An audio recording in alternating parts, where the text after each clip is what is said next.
Matagal pa naman ang data. Pero Hoy, yan mga nananakot diyan, kung akala mo elementary yung utak namin, huwag nyo kaming subukan dahil ilalagay kita sa kangkungan na putang ina ka, kung sino ka man.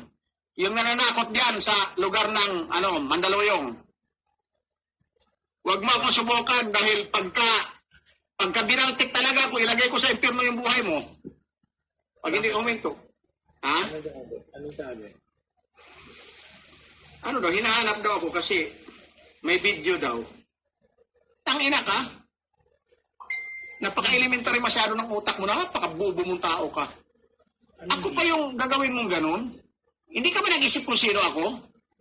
Iba ba ang kwento sa'yo ng mga kalaban ko?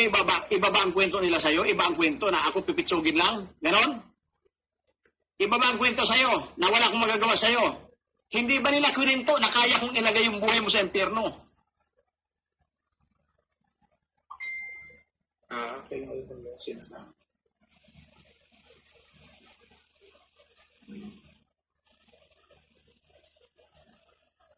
She's another seasonal friend, not a keeper. You're better off. You found her true colors. Ay.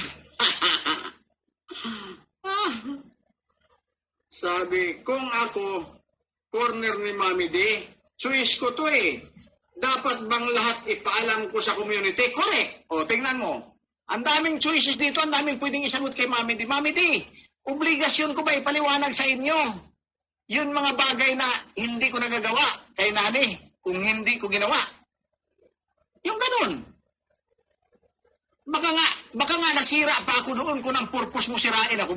Baka mas masira pa ako doon dahil siyempre isipin ng tao na ayaw lang ni Pao magsalita pero tingin ko naging bastos si Nani. Baka ganun pa mangyari. Kasi akaso siniraan mo ako intentionally. So walang naniwala sa'yo. Diba?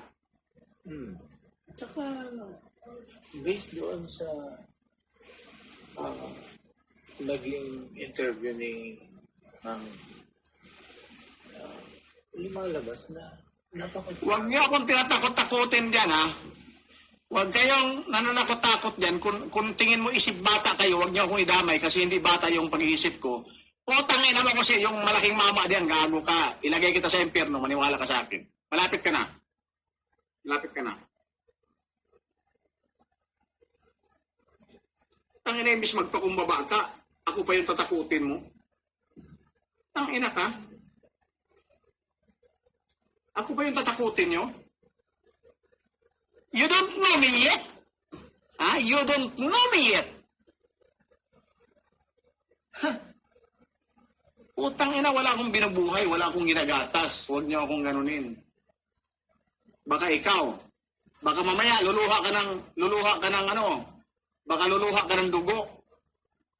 Pagka nalaman mo kung saan ka na ngayon nakalagay na impyerno.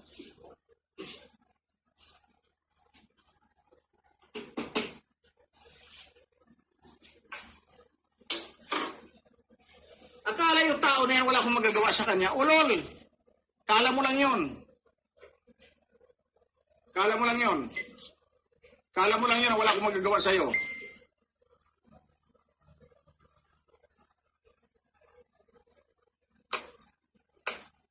Tangina ka. Huwag mo akong subukan, Brad. Brad, huwag mo akong subukan, Brad. Baka magsisi ka. Brad, baka magsisi ka, Brad. Promise. Hindi ako yung tipo ng tao na pwede mo lang sindak-sindakin. Baka iba yung kwento sa'yo ng mga ano diyan, mga patay gutom diyan. Baka ibang kwento sa'yo. Nagkamali ka. Nakita mo lahat ng kilos mo na videohan?